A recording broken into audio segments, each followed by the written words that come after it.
ఇదిగో ఈ కనిపిస్తున్న స్థలమే మా డాడీ కొనుక్కోకుండా వదిలేశాడు. ఏం చేస్తానో నా తలరాత. అదే అప్పుడు తీసుకుని ఉంటే నాకే ఏదో చేదోడు వాదోడు ఉపయోగపడేది. ఏ బాలు, ఇంత సడన్ గా వచ్చండి. అమ్మ నాన్న బాగున్నారా?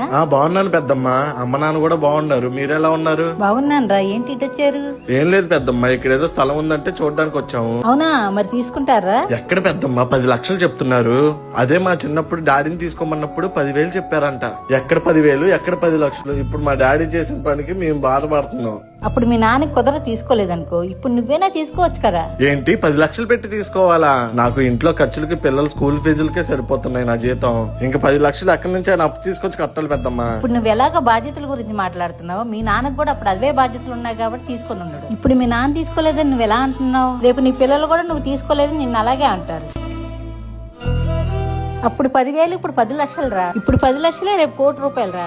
అప్పట్లో లోన్లు అప్పులు ఇచ్చేవాళ్ళు ఎవరు లేరురా. ఇప్పట్లో అలాంటి చాలా మార్గాలు వచ్చారా. అప్పు చేసినా తీసుకో, మంచి పనికే కదరా. ఇప్పుడు తీసుకుంటే రేపు నీ పిల్లలకు ఉపయోగపడుతుంది. మీ పెద్దమ్మ చెప్పిన మాట కూడా నిజమే కదండి. మీ నాన్న చేసిన తప్పు మాత్రం మీరు చేయమాకండి.